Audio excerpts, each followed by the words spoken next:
Oke.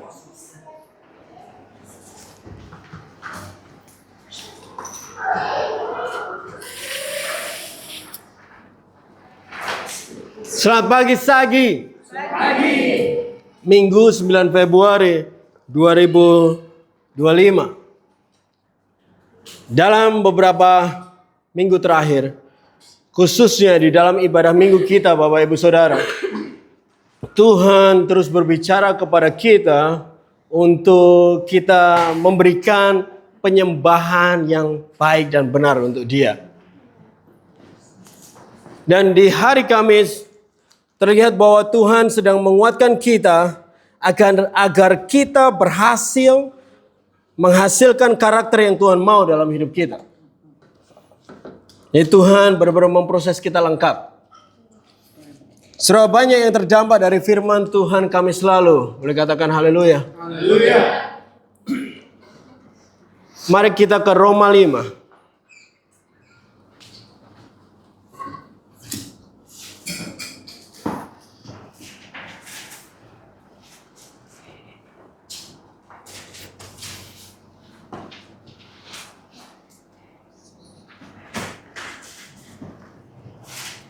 Ayat 3 sampai 5 yang sudah dapat katakan amin. Amin. Dan bukan hanya itu saja, kita malah bermegah di dalam kesengsaraan kita karena kita tahu, siapa yang tahu? Bahwa kesengsaraan itu menimbulkan apa? Ketekunan, dan ketekunan menimbulkan tahan uji, dan tahan uji menimbulkan pengharapan, dan pengharapan tidak mengecewakan. Amin. Karena kasih Tuhan telah dicurahkan di dalam hati kita oleh Roh Kudus yang telah dikaruniakan kepada kita. Beberapa hal Bapak Ibu Saudara yang saya sadar dari pengajaran Kamis lalu. Yang pertama, ketekunan adalah yang membuat hidup kita ini dapat menghasilkan sesuatu. Paulus katakan, jangan jemu-jemu berbuat baik, karena pada waktunya kita akan menuai. Tetapi ternyata juga ketekunan itu adalah hasil dari pengendalian diri yang terus melakukan apa yang seharusnya dilakukan. Ketekunan bukanlah buah roh, tetapi untuk memiliki ketekunan kita butuh buah roh itu, yaitu pengendalian diri. Sehingga ini membawa saya kepada hal yang ketiga. Ketekunan tidak lahir dengan sendirinya dari hidup kita, melainkan kita harus menerimanya dari Tuhan. Hari ini Bapak Ibu Saudara, saya akan berbicara tentang hal lain yang juga masih di dalam cakupan dari pengendalian diri itu. Saya beri judul adalah meekness. Meekness. Mari kita ke Matius 5 ayat 5 Bapak Ibu Saudara.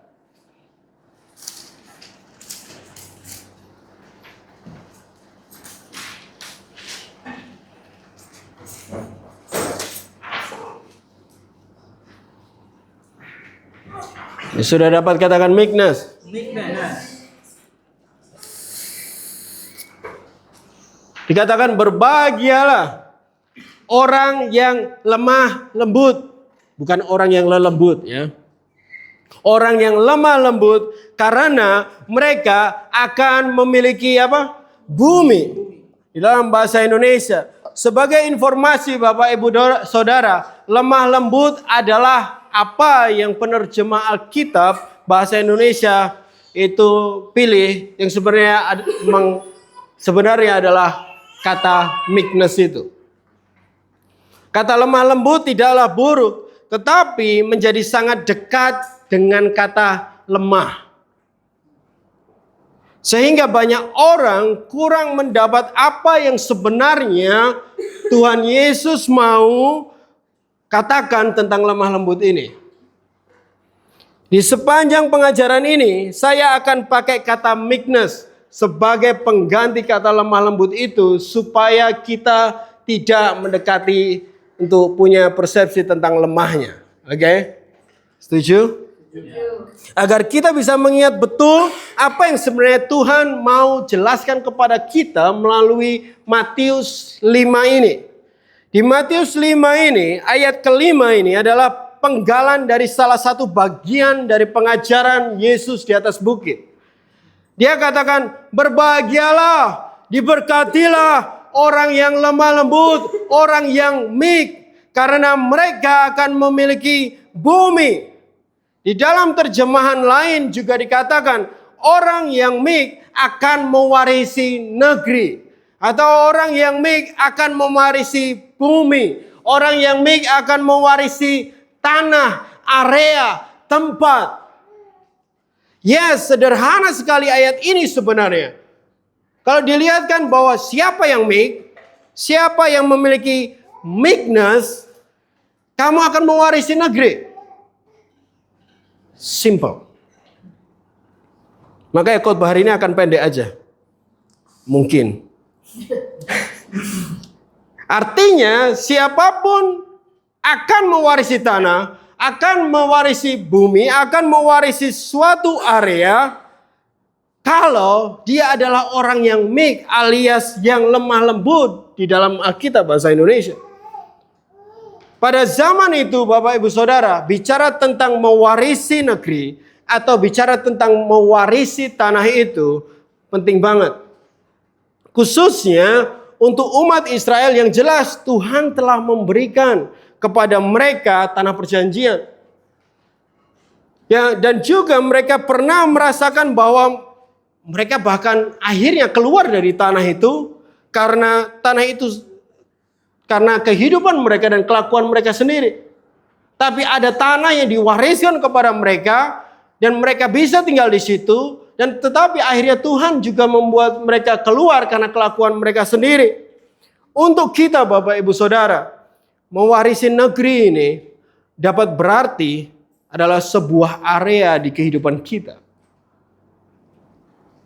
Sebuah area di kehidupan kita yang telah Tuhan janjikan untuk kita kuasai. Dan kita telah berjuang untuk menguasainya. Ini bicara tentang goal, bicara tentang target, bicara tentang panggilan yang Tuhan sudah siapkan untuk kita, dan kita memenangkannya, kita mendapatkannya, akhirnya kita kuasai hal itu. Seperti halnya kami selalu, kita bicara tentang ketekunan Bapak Ibu Saudara.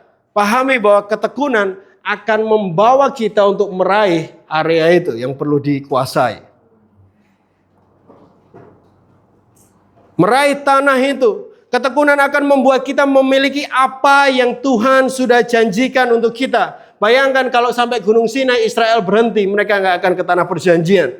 Tapi karena mereka tekun sampai pada akhir mereka dapat itu. Dan ketekunan akan bawa kamu untuk meraih goal yang ada dan akhirnya kita miliki tujuan itu, area itu.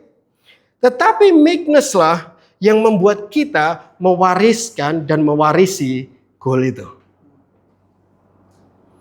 Meekness lah yang membuat kita bertahan di kehidupan yang sudah kita raih itu.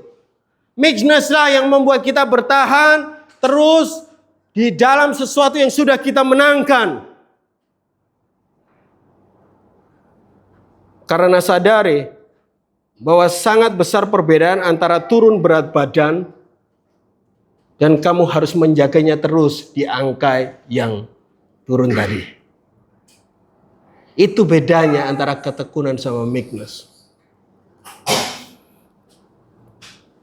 Ketekunan yang membuat kamu menguasai, kamu bisa conquer some.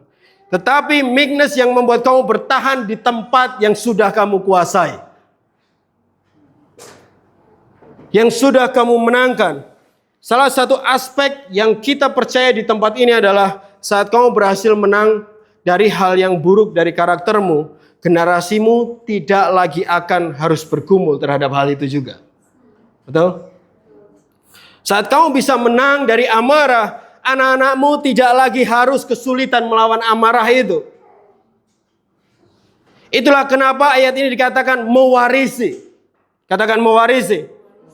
Artinya bertahan di situ sehingga untuk kamu dan untuk generasimu juga bisa tinggal di area itu. Gambarannya seperti, hampir kita semua itu lahir di suatu area yang berbeda, ya, kegelapan misalnya atau apapun, dan Tuhan bawa kamu untuk pindah ke areanya Tuhan. Tidak hanya akhirnya kamu pindah tempat dan kau punya area yang baru, generasimu lahir di area ini. Generasimu tidak lahir di luar situ, generasimu lahir di area yang sudah kamu kuasai tadi. Ya kan? Ya, ketekunan itu tidak mudah.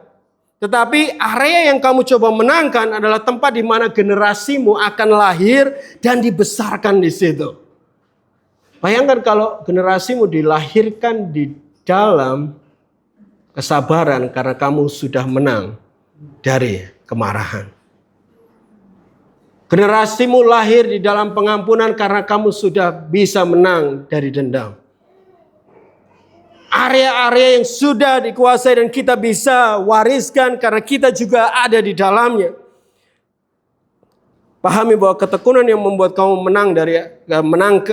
ketekunan yang membuat kamu memenangkan area, dan meekness yang akan menjagamu untuk terus di dalam area itu.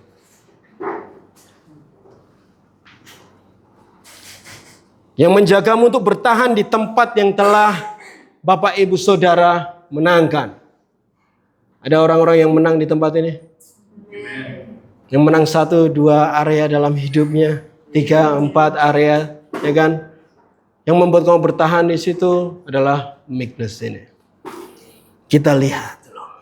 1 Petrus 3 ayat 3 sampai 4 yang sudah dapat katakan meekness.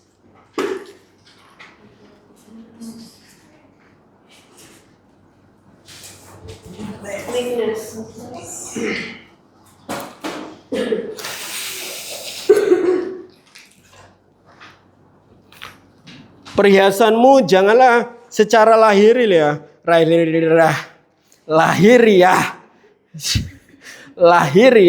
yaitu dengan mengepang-ngepang rambut, ya kan?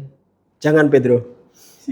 Memakai perhiasan emas atau dengan mengenakan pakaian yang indah-indah, ya kan? Tetapi perhiasanmu ialah manusia batinia yang tersembunyi dengan perhiasan yang tidak binasa, yaitu berasal dari roh lemah lembut dan tentram yang sangat berharga di mata Tuhan. Ayat ini harus di-highlight untuk yang cewek-cewek. Ya. Konteks ayat ini memang untuk para istri atau para wanita, di mana Petrus memberikan petunjuk untuk istri-istri bisa fokus terhadap perhiasan yang benar, yaitu meekness dan tentram tadi. Ya. Tetapi hal yang kita semua, baik wanita maupun pria, bisa belajar di sini adalah meekness itu bentuknya adalah roh. Oke. Maksudnya bukan berarti meekness itu di dalam bentuk roh dan roh lain selain Roh Kudus. Enggak. Ya. Maksudnya roh meekness artinya bahwa ini roh ini katanya sama dengan pneuma. Bahwa meekness ini adalah sesuatu yang tidak bisa dilihat, kayak angin, tetapi memberi dampak yang menyeluruh dan dampak yang juga dapat mengubah sesuatu. Seperti halnya Paulus ngomong di dalam Timotius, juga katakan tentang roh ketakutan, ya kan? Siapa pernah takut? Ketakutan kayak roh gitu ya, yang nggak kelihatan tapi bisa berdampak gitu. Ya. Sesuatu yang berkuasa dan dapat memberi dampak, yang kayak punya kuasa somehow, gitu. Jelas meekness besar dampaknya karena bahkan ayat yang barusan kita baca sebelumnya, meekness dapat menjaga hidup kita dan generasi kita terus bertahan di area yang sudah kita menangkan dengan ketekunan itu tadi. Siap untuk mengerti lebih dalam tentang meekness? Mau lebih dalam atau sampai situ aja? Deep. Ya, perhatikan hal ini. Meekness dari bahasa aslinya. Sampai mana tadi? Adalah Praus. Ya. Praus kalau mau nyatet. Ya. Praus adalah kata di dalam bahasa Yunani, Bapak Ibu Saudara, yang memiliki analogi juga, tidak hanya arti kata. Gambaran dari kata ini itu seperti kuda liar yang dijinakan. Wadaw.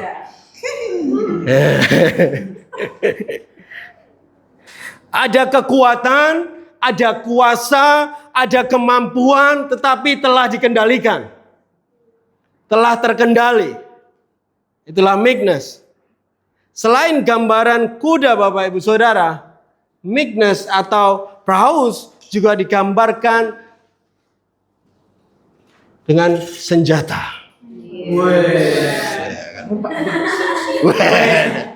Ya, dengan senjata. Seperti ini. Ini kalau nabes orang mati bukan karena ditabes ya, karena tetanus ya. Ini adalah pisau yang tajam. Babi besar waktu itu dibunuh dengan seperti ini, Bapak Ibu Saudara. Babi besar pun bisa mati pakai ini. Semua senjata biasanya ada pengamannya, ya kan? Asik. Ada pengamannya. Baik yang senjata api pun juga ada pengamannya. Ya kan? Semua senjata itu ada pengamannya. Dan kalau pisau ini, kalau pisau seperti ini ada di sarungnya, pisau ini sebenarnya adalah bentuk kemampuan dan kekuatan, tetapi yang disarungkan. Itulah meekness.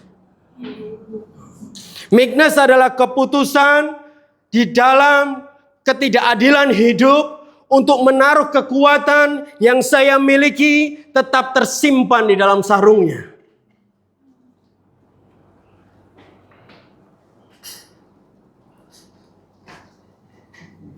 Kekuatan diri sendiri akan tetap tinggal dan tidak diandalkan, melainkan orang yang meek adalah mereka yang memiliki senjata dan kemampuan untuk menggunakan, tetapi membiarkan senjata itu tetap di sarungnya karena dia percaya dengan kuasa yang lebih besar dari dirinya sendiri.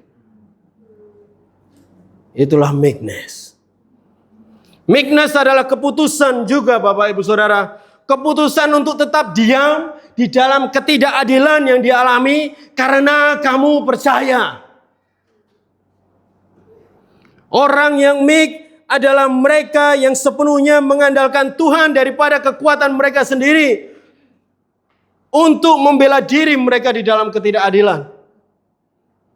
Meekness adalah lawan dari ketegasan diri sendiri dan kepentingan diri sendiri. Meekness adalah lawan dari karakter yang coba menunjukkan kemampuannya di dalam kondisi ketidakadilan yang dialami. Coba menunjukkan kekuatannya dalam situasi yang mereka alami. Singkatnya Bapak Ibu Saudara, meekness adalah kekuatan atau strength yang terkendali.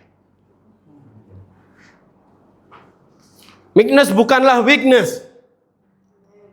Lemah lembut bukanlah lemah. Melainkan dibutuhkan orang yang kuat untuk jadi orang meek. Karena meek itu berasal dari kepercayaan pada Tuhan bahwa Tuhan memegang kendali.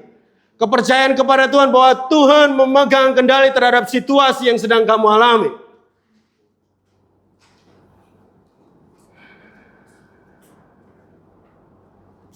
Dan tidak mencoba menggunakan kekuatan sendiri untuk mengatasi situasi itu.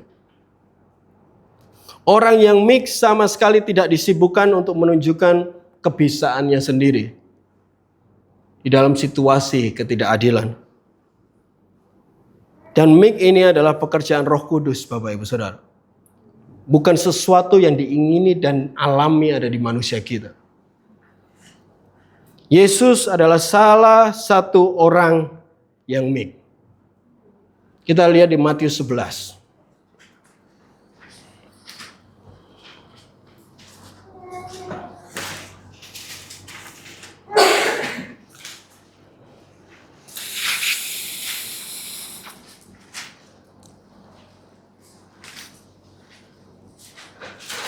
Meekness. Ayat 29 katakan ini. Pikulah kuk yang kupasang dan belajarlah kepadaku, karena aku lemah lembut dan rendah hati, dan jiwamu akan mendapat ketenangan. Catatan di dalam bahasa Inggris, Bapak Ibu Saudara, praus juga kadang diterjemahkan jadi gentleness. Ya, praus di Yunani kadang juga diterjemahkan gentleness. Jadi beberapa kata gentleness bisa pakai kata praus juga. Di ayat ini Yesus menunjukkan siapa dia. Right? Yesus Kristus Tuhan kita adalah pribadi yang meek. Yesus adalah 100% manusia juga. Dia juga bergumul terhadap hal-hal yang kita gumuli, jelas. Tetapi dia juga Tuhan. Bayangkan Bapak Ibu Saudara, kekuatan dan kuasa yang dia miliki untuk melakukan apapun yang dia mau dan bisa. Dan dia bisa melakukannya.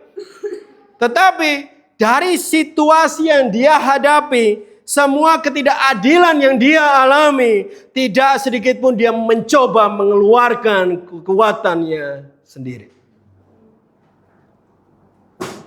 Tidak sedikit pun dia mencoba mengeluarkan dirinya dari ketidakadilan dengan kuasanya.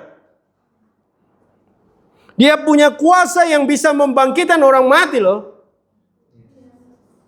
Tidak sulit untuk dia menghajar Farisi dan komplotannya hanya dengan satu tebasan tangan. Farisi paling mati gitu. Meekness di dalam dirinya yang membuat semua rencana dan karya keselamatan bisa sampai akhirnya dan tergenapi. Meekness di dalam Yesus itu. Dengan hal ini, meekness akan membawa kamu kepada kehidupan yang menggenapi apa yang seharusnya tergenapi melalui hidupmu. Pikirkan hal ini. Saat situasi sulit, situasi yang tidak adil, dan kamu meresponi dengan kekuatanmu sendiri situasi itu, yang terjadi adalah kamu keluar dari proses penggenapan rencana Tuhan di dalam hidupmu. Bayangkan kalau Yesus memilih membebaskan diri dari penjara pada waktu malam dia tangkap. Sebelum dia disalibkan. Bisa banget Yesus melakukannya karena faktanya dia membebaskan Paulus dan Silas dari penjara. Bisa banget. Tetapi Yesus tidak melakukannya. Dia tidak memakai kuasa dan kekuatan yang dia miliki untuk melawan ketidakadilan itu. Yesus menunjukkan contoh meekness kepada kita dan sekaligus menegaskan bahwa meekness akan membawa kamu ke dalam kehidupan yang menggenapi tujuan Tuhan di dalam hidupmu. Ada orang lain yang meek yang ditulis di dalam Alkitab. Kita lihat yuk, kita ke Bilangan 12.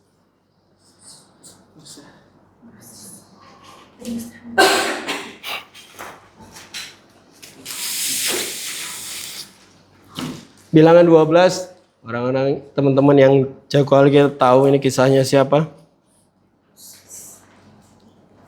Kisahnya Musa. Ayat 3 mengatakan, adapun Musa ialah seorang yang sangat lemah lembut hatinya. Lebih dari setiap manusia di atas muka bumi. Wow. Terserahlah apa yang Musa tulis. Tapi ini menariknya ini. Situasinya adalah Harun dan Miriam mengambil posisi untuk melawan Musa. Dengan statement, sungguhkah Tuhan berfirman hanya dengan perantara Musa saja? Bukankah dengan perantara kita? Uga. Kok ini aku tulisnya uga? Kita juga ia juga berfirman. Harun dan Miriam memilih posisi oposisi terhadap Musa. yang adalah utusan Tuhan. Tetapi menariknya tidak satu pun ditulis dalam cerita perikop ini. Musa mencoba membenarkan dirinya dan mencoba melawan mereka. Melainkan ini yang terjadi. Di akhir ayat 2, lihat. Katakan, dan kedengarlah hal itu. Kedengaranlah hal itu kepada Tuhan. Pertama, percayakah kamu kalau Tuhan tahu semua situasi yang kamu lalui?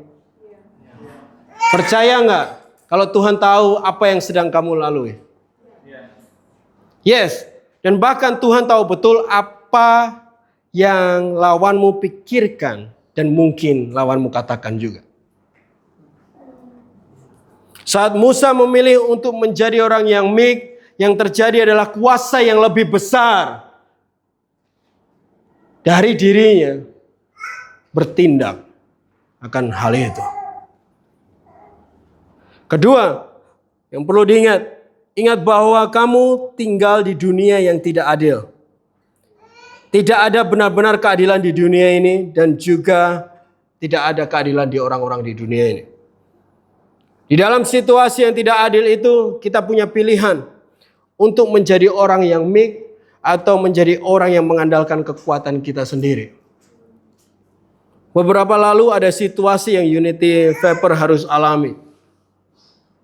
Ada konsumen yang bayar tidak bayar sesuai dengan kesepakatan. Yang sudah kita WA, sudah kita kontak, telepon, tapi masih tidak juga dibayar. Situasi tidak adil terjadi bagi kami. Ya kan? Karena Unity jelas memenuhi janjinya dan kewajiban, kita antar jumlahnya benar, kita antar tepat waktu. Tapi ternyata mereka enggak adil. Banyak skenario yang kami pikirkan, ya kan, untuk kami bisa lakukan. Salah satunya terbersit di kepala saya. Ya banyak banget lah. Kita mungkin ke sana ngambil produk, mungkin kita ke sana ngancurin etalasenya atau apa gitu kan. Ya, atau menjarah gitu. Banyak skenario yang keluar. Tapi salah satunya di kepala saya, Bapak Ibu Saudara, saya punya teman-teman lama di daerah itu, gangster-gangster di area itu. Ya kan? Saya bisa banget kontak mereka untuk melakukan penagihan dengan cara sedikit kasar. Sedikit aja. Sedikit kasar menurut mereka loh. Ya. Bahkan saya sempat mikir, saya bisa minta mereka untuk melakukan perusakan kalau memang diperlukan. Saya punya senjata yang bisa saya pakai. Saya punya kemampuan yang bisa saya pakai di situasi itu. Ya kan? Nah, kekuatan yang bisa saya gunakan di situasi yang tidak adil itu. Tetapi Roh Kudus jelas tidak mendukung waktu itu. Akhirnya saya memilih untuk meletakkan senjata saya dan tetap di sarungnya aja. Nggak saya sentuh. Nggak sama sekali tak say hi di WhatsApp orang itu. Pernah mengalami hal-hal seperti ini? Kamu di dalam situasi yang tidak adil dan di kepalamu sudah penuh dengan semua pilihan, hal-hal yang bisa kamu lakukan untuk membalas ketidakadilan itu. Aku mau dia ngerasain apa yang aku rasain. Aku mau dia ngalami apa yang aku alami. Pernah? Ya. Belum tahu siapa aku. Gitu kan, gitu. Padahal nggak kenal nama juga mungkin. Musa bisa banget bertindak melawan Harun dan Miriam karena dia leader dari rombongan itu. Musa bisa banget untuk usir mereka, lakukan apapun terhadap mereka. Tetapi Musa memilih hal ini. Lihat di ayat berikutnya, di ayat 13 Bapak Ibu Saudara. Dia katakan, lalu berserulah Musa kepada Tuhan, ya Tuhan sembuhkanlah kiranya dia. Bukannya bertindak melawan Miriam dan Harun dengan kekuatannya sendiri, Musa malahan berdoa untuk keselamatan dan kesembuhan Miriam. Musa memilih untuk tenang dan berserah pada kuasa Tuhan ketimbang kekuatannya sendiri. Dan saya percaya itulah yang membuat Alkitab menulis bahwa Musa ialah seorang yang sangat meek. Coba ingat-ingat deh. untuk hidup kita masing-masing. Mari kita selidiki hati kita ini. Itu seberapa sering kita bergumul tentang hal-hal seperti ini. Saat situasi tidak hadir di hidupmu, jelas kamu punya pilihan untuk bertindak dengan kekuatanmu atau berserah sama Tuhan. Kira-kira sejauh ini kita lebih sering memilih yang mana? Berikutnya kita ke Amsal 3 ayat 5.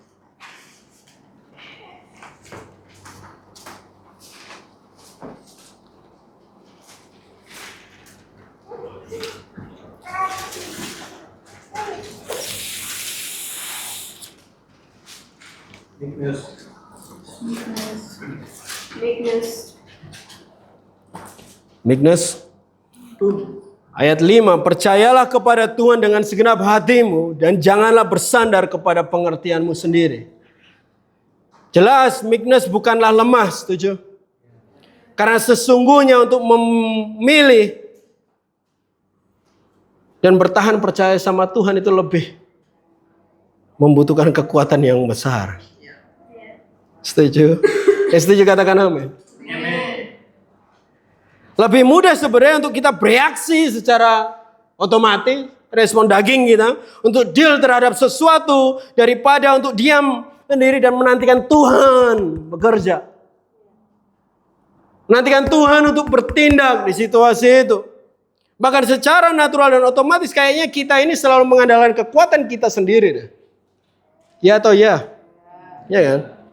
Sedangkan untuk berdiam dan mengandalkan Tuhan, kita perlu memilih dan membuat keputusan.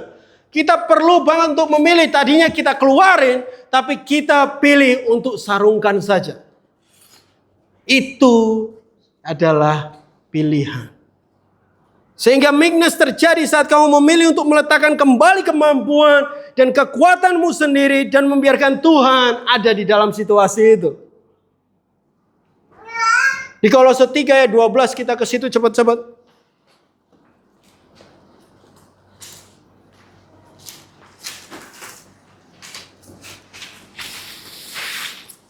Meekness. Dikatakan seperti ini.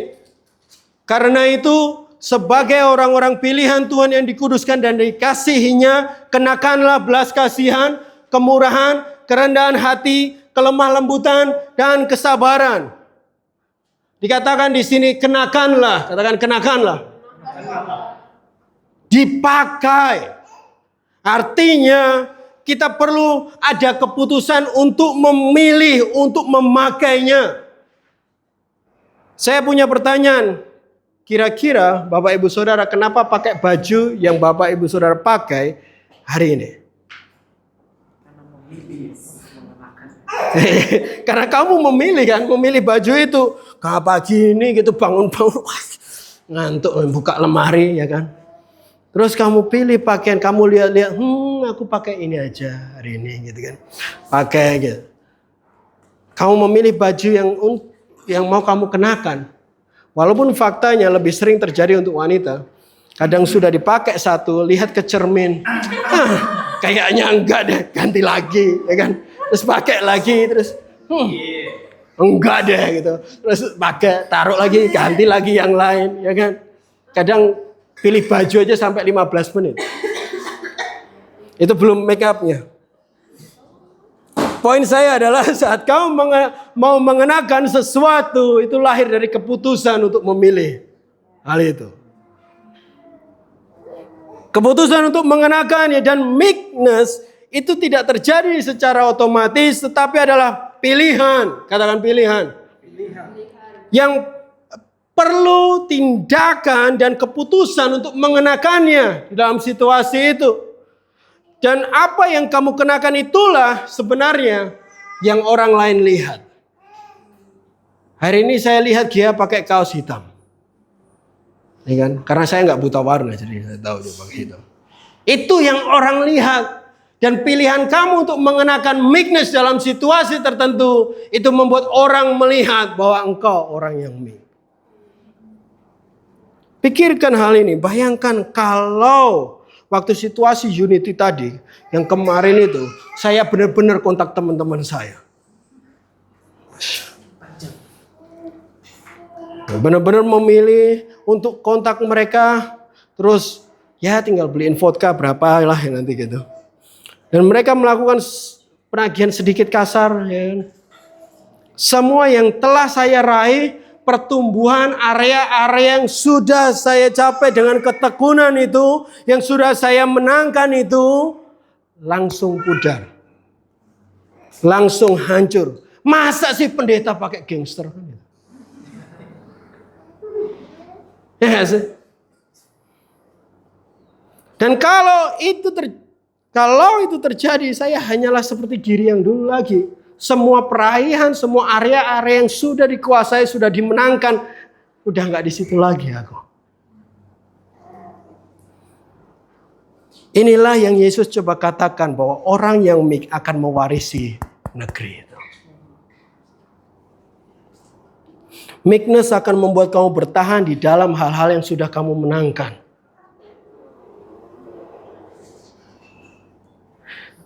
Sebaliknya, menggunakan kekuatanmu sendiri akan menghancurkan dan membuat kamu keluar dari apa yang sudah kamu menangkan. Apakah kamu mau jadi orang yang meek? Ini ada beberapa tips untuk membantu kamu memilih meekness daripada kekuatanmu sendiri dalam situasi yang tidak adil. Yang pertama, ingat bahwa tidak sebanding pengorbanan ketekunan tanah, Ingat bahwa tidak sebanding mengorbankan tanah yang sudah kamu kuasai dengan pembenaran diri sendiri dengan kekuatan diri sendiri. Roma 8 ayat 18.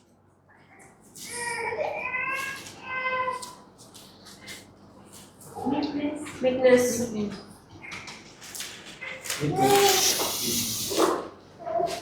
Ayat 18 Roma 8, beginilah firman Tuhan. Sebab aku yakin bahwa penderitaan zaman sekarang ini tidak dapat dibandingkan dengan kemuliaan yang akan dinyatakan kepada kita. Saya ulangi lagi, ini sangat jelas banget. Sebab aku yakin, aku Paulus ini ngomong bahwa penderitaan zaman sekarang ini tidak dapat dibandingkan dengan kemuliaan yang akan dinyatakan pada kita. Ya memang situasi tidak adil itu tidak menyenangkan dan gak enak dan malesi banget. Tetapi ingat bahwa reward yang lebih besar sudah menanti dan juga kamu sudah mendapatkan atau sudah menguasai area tertentu.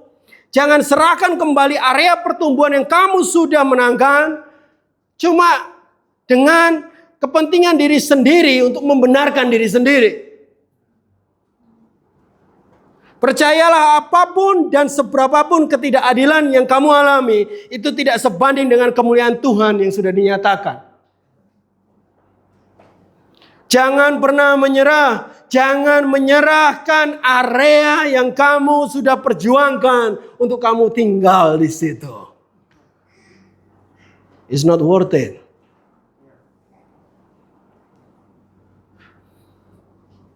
Sudah berjuang mati-matian untuk bertumbuh cuma karena ketidakadilan, kamu menghancurkan semua yang balik lagi.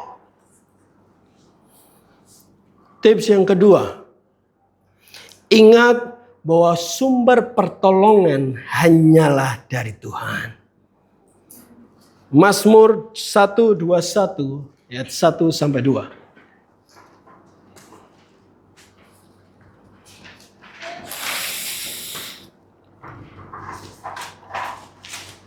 Ada pujian katakan pertolonganmu.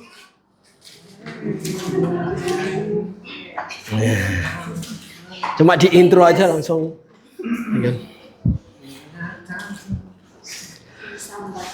Ingat bahwa sumber pertolongan hanyalah dari Tuhan. Di Mazmur 121 ayat 1 sampai 2. Saya bacakan nyanyian ziarah. Aku melayangkan mataku ke gunung-gunung. Dari manakah akan datang pertolonganku, mencari. Dari mana kira-kira pertolonganku, ya kan? Pertolonganku ialah dari Tuhan yang menjadikan langit dan bumi. Ayat ini biarlah jadi pengingat dan apa yang menjadi harapan bagi kita. Situasi tersulit untuk percaya kepada Tuhan adalah saat kamu punya kekuatan dan kemampuan untuk melakukan sesuatu di dalam kondisi itu. Sehingga memang tidak mudah untuk orang kaya bisa masuk ke dalam kerajaan surga. Karena memang punya kemampuan untuk melakukan apapun. Untuk menyelesaikan masalah. Semua bisa diselesaikan dengan Bung Karno dan Hatta. Kan istilahnya. Tahu maksudnya? Uang 100.000 itu kan Bung Karno dan Hatta. Oh.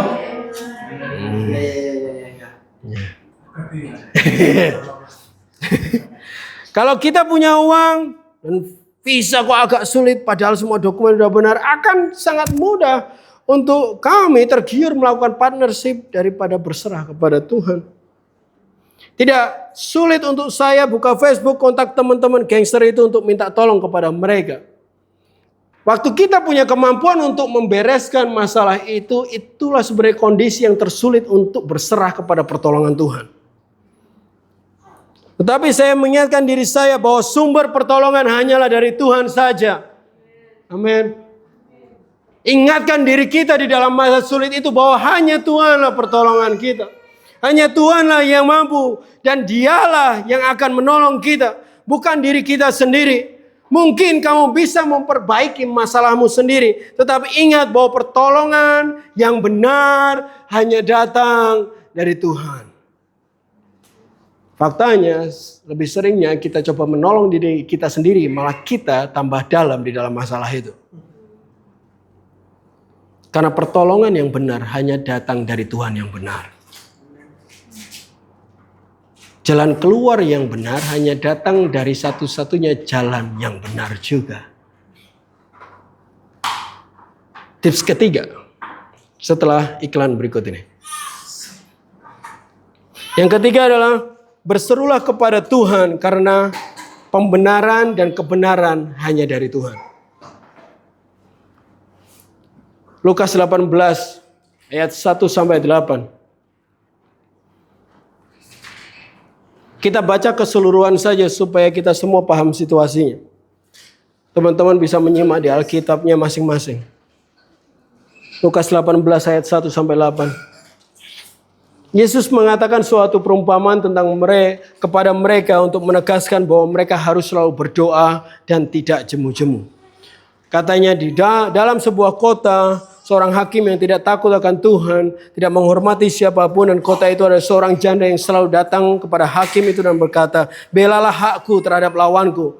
Beberapa waktu lamanya hakim itu menolak, tetapi kemudian ia berkata dalam hatinya, walaupun aku tidak takut akan Tuhan dan tidak menghormati seorang pun, namun karena janda ini menyusahkan aku, baiklah aku membenarkan dia, supaya jangan terus saja ia datang dan akhirnya menyerang aku.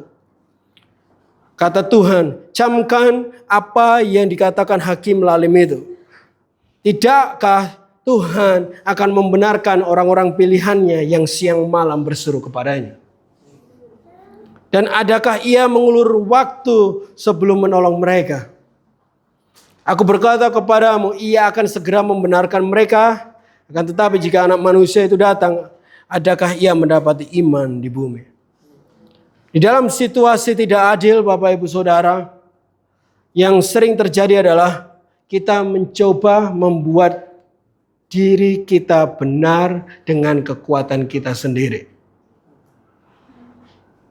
Kita mencoba membuat semua alasan pembenaran diri kita untuk melakukan apa yang kita mau lakukan dengan kekuatan kita sendiri.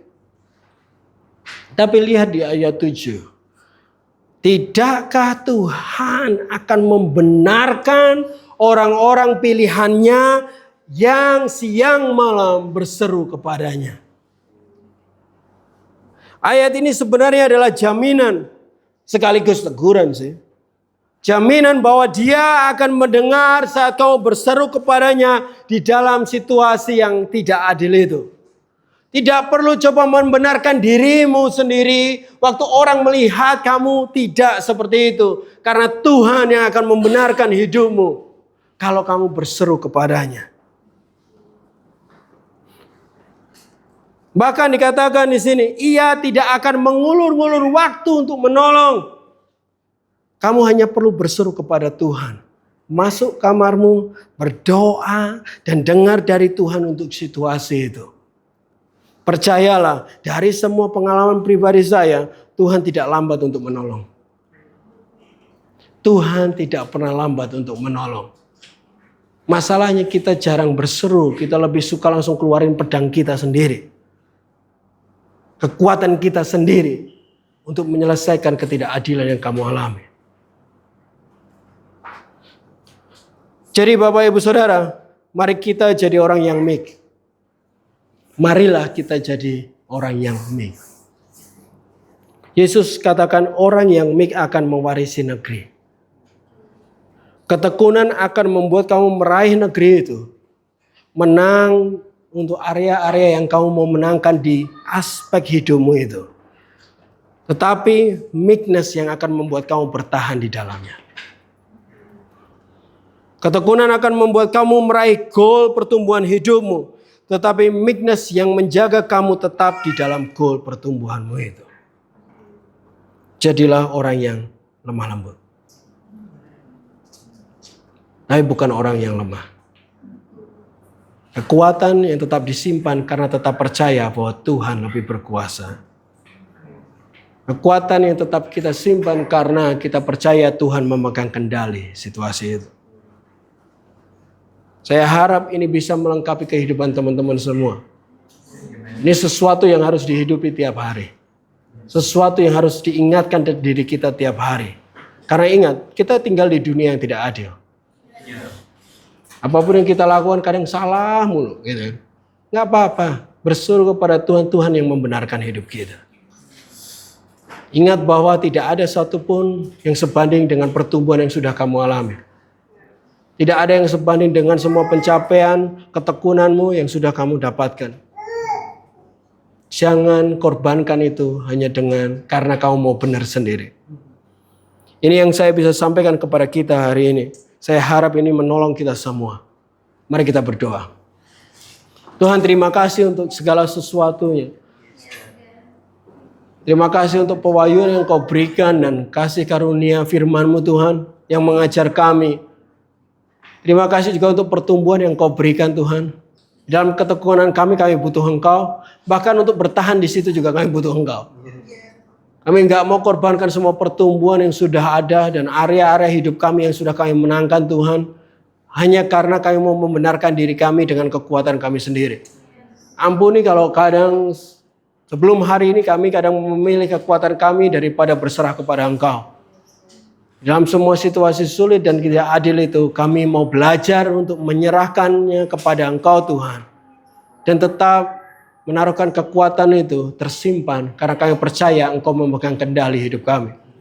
Hamba mau menyerahkan seluruh jemaat yang datang hari ini Tuhan. Biar Engkau terus menjaga hidup mereka dan biarlah Engkau membantu setiap orang